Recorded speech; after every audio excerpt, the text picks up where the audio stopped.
Good day mga boss. Okay, ngayong araw na to request granting tayo ngayon kasi merong subscriber na nag-request paano daw mag-install guys ng dual battery or maglagay ng additional battery sa ating motorcycle. So ito yung aking original battery, tapos ito naman yung maging additional ko. So sa video na to guys, tuturuan ko kayo ng tatlong pwede nyo gawin, tatlong tricks na pwede nyo gawin sa pag-install ng additional battery. So para matutunan nyo kung paano yun gawin guys, panoorin nyo lang po ang video na ito.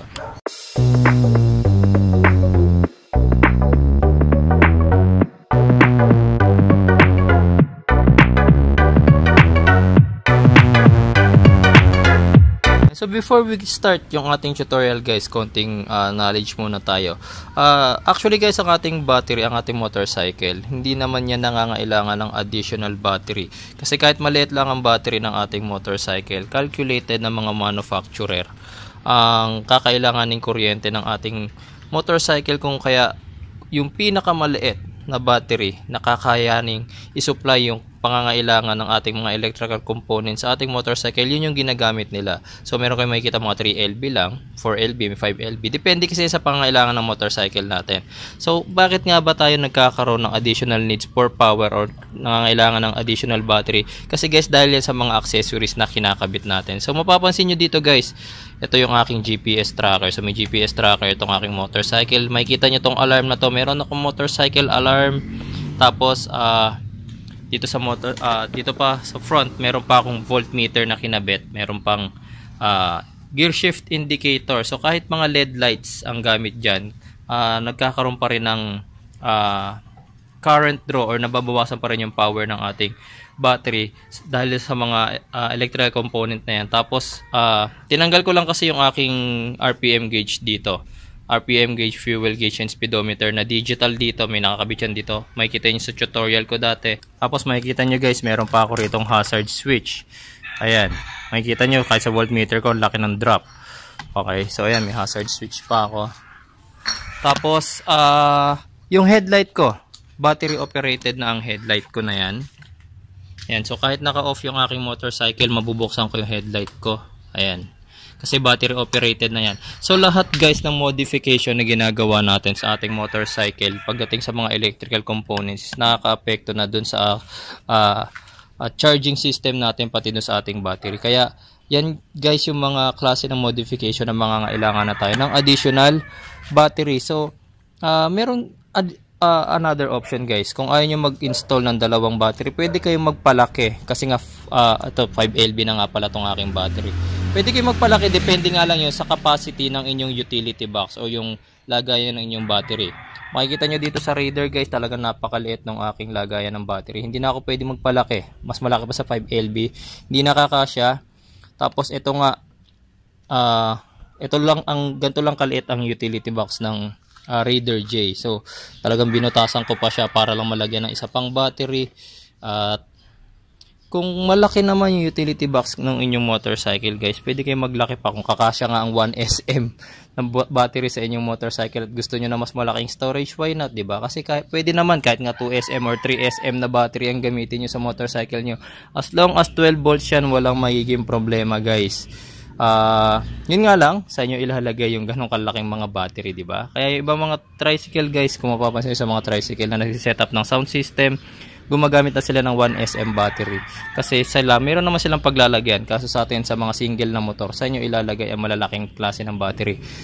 So first trick guys na ituturo ko sa inyo is yung direct connection. So kapag direct connection guys, pansinin nyo ang ating battery. Meron yung positive terminal and then meron negative terminal. Ganon din yung ating stock. Positive terminal ito, negative terminal ito. Kapag sinabing direct connection guys, maglalagay lang tayo ng isang direktang wire from positive ng original battery natin. Tulad nito. Hindi na ako gagawa ng connection guys. I-demonstrate ko na lang siya sa inyo. So itong example wire ko, positive terminal, and then yung sa kabila naman positive terminal din. Tapos isa pang wire para naman sa negative terminal dito, and then negative terminal din dito sa kabila. In that way guys, nag-install tayo ng battery in a parallel connection, positive to positive, negative to negative. 12 volts pa rin ang output niyan guys. So wag niyong pagpapalitin ang connection mamaya kasi yung positive ng original battery ninyo tapos mai-connecta ninyo sa negative terminal ng added battery ninyo. Ang mangyayari guys, puputok yan. Siguradong puputok yan. Kaya wag na wag kayo magkakamali. Pag magkakaroon kayo ng direct connection, positive to positive lang, negative to negative lang. So yun yung first trick guys. So hindi ko na siya ginawa kasi hindi yun yung pinaka main solution ko rito. Kasi guys, kapag gano'n naman ang ginawa ninyo, ang mangyayari, yes, lumaki nga yung storage or yung capacity ng ating battery. Pero kung meron kayong electrical component na nangangailangan ng power kapag naka-off ang inyong ignition switch ang inyong motorcycle, biggest example ko dyan guys is itong GPS tracker ko. So dati na akong nag-install ng dual battery, ang ginawa ko direct connection, positive to positive, negative to negative. Kaso pagdating ng kinabukasan guys, dahil malakas ang power draw na ginagamit ng ng GPS tracker na to, kinabukasan guys hindi na ako makapag quick start kasi nauubos pa rin niya yung power ng dalawang battery. I don't know why, kung ilang amperes ba tong GPS tracker na to. Tapos yung pa pala, yung aking alarm. Kasi nga 'di ba sa video ko, kapag itinulak itong motorcycle ko, mag-a-alarm ang motorcycle ko. Kapag itinulak siya ng for example magnanakaw, mag-a-alarm tong motorcycle ko. So hindi yan nag-a-alarm kahit itap or i-bump. Hindi yan mag-a-alarm guys. Mag-a-alarm lang tong motorcycle ko pag itinulak. Next trick na ituturo ko sa inyo guys is yung clamp type connection. So gagawa muna tayo. Kakailanganin natin ng dalawang wires, isang orange and isang black, and then I-terminal, dalawang pirasong I-terminal, and also dalawang clamp, isang red, isang black na clamp. First thing guys, kailangan mo nating sukatin yung haba ng wire na kakailanganin natin.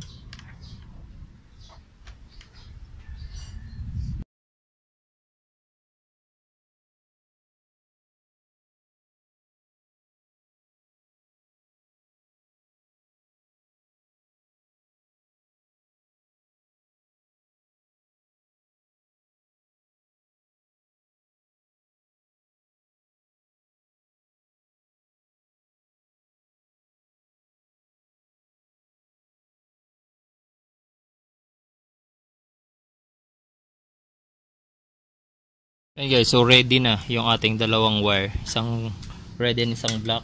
So gagawin natin guys, kakabit muna natin sa ating battery. Labas muna natin yung ating battery.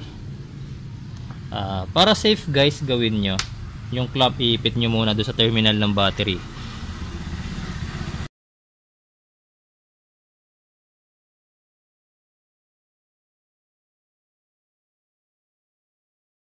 Okay, so kung iniisip nyo naman na madi-discharge pa rin yung battery ko kasi nga direct connection pa rin yan, ang gagawin ko kasi dyan guys, since mag-i-install na tayo ng dalawang battery, additional battery, yung GPS tracker ko, yung alarm system ng aking motorcycle, hindi ko na i-connecta dito sa aking main battery. Instead, tatanggalin ko na yung connection na to, tatanggalin ko na to, ilalagay ko na sila pareho dito. Tapos kapag hindi ko ginagamit yung aking motorcycle, for example ipinark ko siya sa gabi, itong clamp na to, since easy to remove siya, tatanggalin ko lang yan, tapos ikakabit ko lang dito sa kanyang sariling terminal, mawawala na ang connection ng dalawang battery na yan. So ang mangyayari guys, since nakakonect ng aking GPS ang aking alarm system dito sa aking secondary battery, ito lang yung madedrain niya. Ito hindi niya to madedrain, mananatili itong full charge. Tapos kinabukasan guys, kapag gagamitin ko na ulit ang aking motorcycle, since na drain to, ang gagawin ko, ikakabit ko ulit itong clamp na to dito sa connection niya sa aking original battery. Ang mangyayari ngayon, habang umaandar ang aking motorcycle, parehong na-charge yung aking battery. So magiging ganun yung cycle ko. Once na umaandar yung motorcycle, nakakonekta yan dalawang yan. Tapos kapag ipapark ko yung aking motorcycle, tanggal, ganyan, kakabit ko na siya sa sarili niyang terminal para hindi madiskarga pati itong isang to. So mangyayari guys, ganun ang magiging cycle niya. Laging ito lang yung kukuha na ng power ng aking mga accessories. Basta make sure guys na pag nag-install na kayo ng dual battery, yung mga accessories nyo na yan, mga nakikita nyo mga wires na yan, ililipat nyo na doon sa secondary battery nyo. Kasi kung nag-install nga kayo ng additional battery, ginaya nyo yung clamp type, pero yung mga accessories na yan, mga pinagkakabit natin na yan, nanatili dyan sa main battery, yung main battery pa rin natin ang madedrain. Eh di ba sa main battery natin nakakonect ang ignition switch, diyan kumukuha ng power ang mga accessories natin na original stock accessories natin, headlight, horn, signal lights, starter, diyan din kumukuha ng power. So kapag hindi nyo tinanggal yung connection na itong mga accessory connections na to, madedrain din yan eh. Yun ngayon ang hindi madedrain, di ba? So kailangan mailipat pa rin yung mga connection na yan. So kung sa tingin nyo naman, magiging hassle sa inyo yung pagbabaklas at pagtatanggal kabit ng clamp sa inyong battery, baka makalimutan nyo or literal saying is talagang tinatamad kayong magbaklas kabit, meron pang isang trick na pwede nyong gawin, and this time guys gagamit na tayo ng relay. Ang step guys na gagawin natin, gagawa ako ng direct connection from positive terminal ng battery ko going sa positive terminal nung secondary battery going to positive terminal ng original or primary battery natin.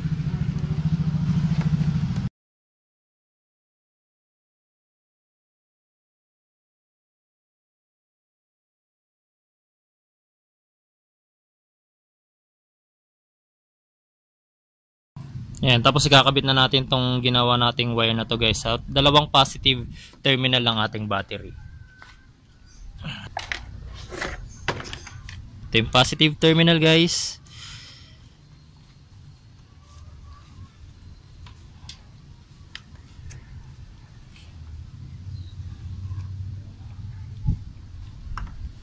Ayan. Then ito naman yung positive terminal ng ating battery. So kailangan din natin yung ilabas.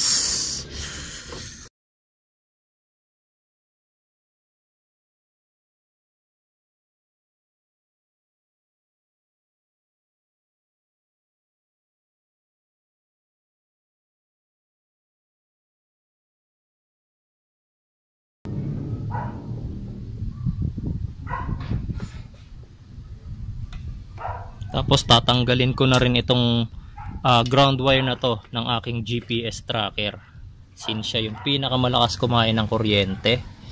Kasi ito ililipat ko to mamaya dito sa aking secondary battery. Next natin yung relay connection na natin, yung number 87 tsaka 870 or 87A, pwede nating pagsamahin yan. Pagsamahin na natin.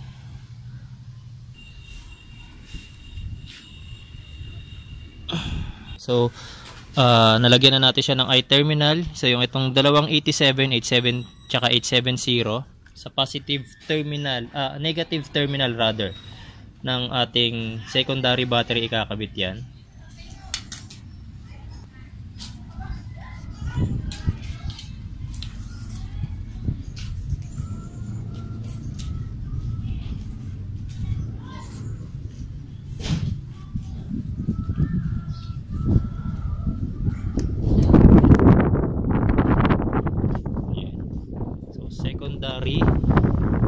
Negative terminal na secondary battery. So huwag nyo kakalimutan yan guys. 87 and 87A. Next, itaas na natin siya dahil kakapusin na yung ating relay. Next natin, number 30. So itong block na to tsaka yung number 85 terminal, pagsasamahin din natin yan.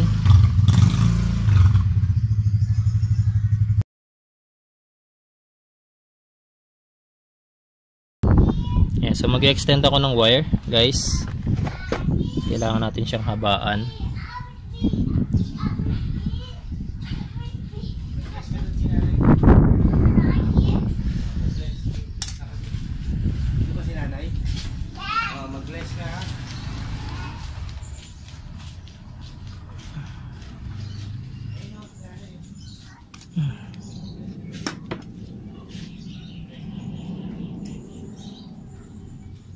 Ayan. So yung 85 guys, huwag nyo kakalimutan. Number 85 terminal tsaka yung number 30 pinagsama natin. Kinonekta natin sa isang wire pa.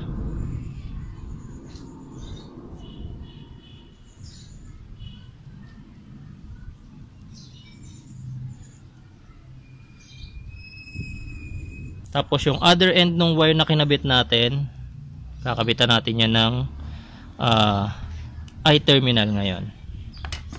Ito. Kakabit natin sa negative terminal ng ating original battery or ng ating primary battery. Number 30 and number 85 terminal ng relay sa negative terminal ng ating primary battery. So isang terminal na lang ng relay natin ang walang connection, yung number 86 terminal ng ating relay. Ito naman guys, ikakabit natin sa accessory wire ng ating ignition switch. Ayan. So dito sa motorcycle ko, ayan. So kung lagi kayo nanonood ng tutorial ko, alam nyo na ito yung aking ignition switch. Tapos meron yan dalawang wire. Ayan, isang red at isang orange. Yung red wire na yan guys, nakadirekta yan sa battery, dumaan sa fuse yan, itong fuse box na to. Ayan, so dito nakakonekta yan. So kahit na naka-off ang ating ignition switch, may power ang red wire na yan. Itong orange wire na to, nagkaka-power lang yan pag naka-on yung ating ignition switch. So dyan natin ikakabit yung aking yung number 86 terminal ng ating relay sa orange wire na yan. So pwedeng magpagapang ng wire mula doon papunta rito, tapos dito mag-top. Pero kung gusto nyo naman guys, ititrace nyo yan, magtitrace kayo dito. Merong kulay orange wire kayo makikita sa body ng inyong motorcycle. Ito yung tinutukoy ko sa inyong orange wire na sinasabi ko. Yun din yan, yun nandito sa ignition switch kanina. Pag tinrace yan, ito siya. Pero para malaman nyo rin yan sa kung aling accessory wire yung sa motorcycle nyo, gumamit kayo ng test light. Yung other end guys, body ground. So saan ko ba siya pwedeng ikabit? Battery na lang, negative terminal na lang ng battery ko para ayan, mas malapit naman yung battery Tapos itong tip na to, balatan ko lang to.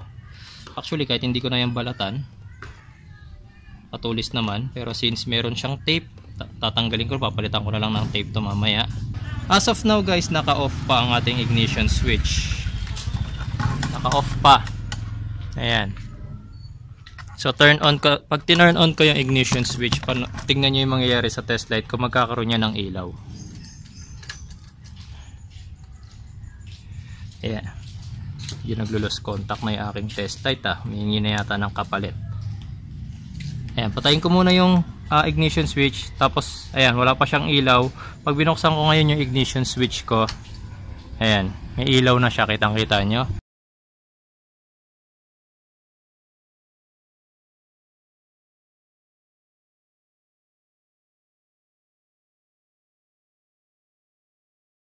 Mga boss, so ito na yung other end ng wire na kinabit ko doon sa accessory line ng ating ignition switch. Ayan, tapos ikakabit ko lang siya rito sa number 86 terminal ng ating relay. Ayan, so ikakabit na natin siya dito ngayon. Ayan, so maririnig nyo guys, naka-turn off pa ngayon yung ignition switch ko. Pero pag tinurn on ko yung ignition switch ko, maririnig nyo nagtitrigger yung ating relay.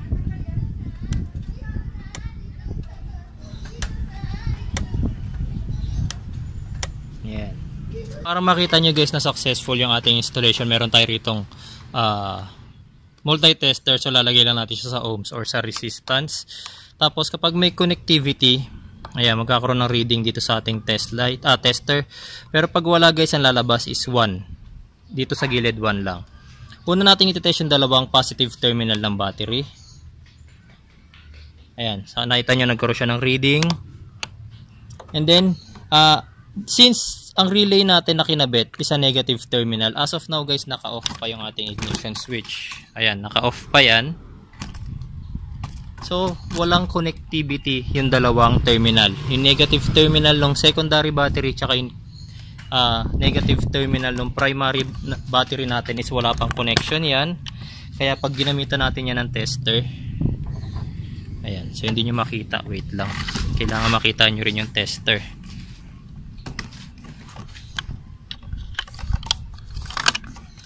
Ayan. Ayan, so pag co-connection natin yung dalawang negative terminal sa test light, tester natin, tingnan natin kung magkakaroon ng reading. Ayan, so walang reading sa ating tester. Nakikita nyo walang connectivity. Ayan, may reading, pero pag sa negative terminal tsaka negative terminal ng battery, ayan, walang reaction yung ating tester. So ang gagawin ko ngayon guys, yan, isisiksik ko na dyan yung tester, test probes pala rather. Ayan, tapos turn on ko ngayon yung ignition switch ko. Ayan, nagkaroon ng reading guys. Ang ibig sabihin guys, nagkaroon ng connection yung negative terminal ng battery na secondary sa negative terminal nung primary. Tapos guys, ang ginawa ko dito, yung dalawang battery, sinadya kong yung bagong install na battery ko is luma. Makikita nyo, ang voltage niyan is nasa 10.6 volts lang. So discharge itong secondary battery ko. Yung primary ko naman is 12.6 volts. Ayan. So mangyayari guys, lahat ng electrical accessories ko, GPS, car alarm ko, dito kumukuha ng power ngayon. Kapag naka-off yung battery natin, so ito lang yung madidiskarga. Kapag naka-off yung ignition switch rather, ito lang yung madidiskarga. Tapos kapag nag-turn on na tayo ng ignition switch, magkakaroon na ng connection itong dalawang battery na yan. Ang mangyayari guys, papaanda rin natin yung motorcycle. Tulad yan, itong battery natin 12.4, paanda rin ko lang. Ayan. Ayan, so makikita nyo nagcha-charge yung ating battery, tumataas ng tumataas yung reading sa ating multi-tester. Ayan, kita nyo na. Tapos kanina 10.6 lang ang karga nitong battery na to, yung ating secondary. Tignan natin ngayon kung tumataas din yung kanyang karga. Yan, makikita nyo kahit siya 12.6 na. Okay, so dyan pa lang guys makikita nyo na kahit drain ang battery na to, nakakargahan siya once na umaandar na yung ating makina. Kapag nag-rev tayo, ayan, tumataas pa siya. So kahit diskargado to guys, since sa ginawa nating connection with the relay, makakargahan siya once umandar na yung ating makina. So kapag pinatay natin yung ating makina guys, automatically babagsak yung reading niyan, babalik siya sa dating reading niya na 10.7, nababawasan 10.66, 66 kasi kanina 10.6 lang siya. So nakargahan na siya ng konti sa sandaling oras na umandar yung ating makina. Ayan, so ganun lang guys yung isang trick. Ito medyo mas komplikado kasi maraming wiring. Ginamitan natin ng relay, ginamitan natin ng socket, pero ito wala na kayong backlash kabit. Once i-turn off nyo yung ignition switch automatic, disconnected na yung dalawang baterya sa isa't isa. Once na i-turn on yung ignition switch automatic, connected na ulit sila sa isa't isa. So mas maganda itong third trick na itinuro ko sa inyo guys. Okay, so sa mga mag-install ng battery dyan, ng secondary battery, mamili na lang kayo dun sa tatlong itinuro ko kung ano yung mas gusto nyong gamitin. Okay guys, at kung nagustuhan nyo man yung aking itinuro ngayong araw na to guys, please hit nyo yung like button, subscribe po kayo, ring nyo yung bell icon guys, and i-share nyo na rin yung videos ko para mas marami pang mga motorcycle owners ang matutunan yung gantong trick na itinuro ko sa inyo ngayong araw na nito. Salamat po!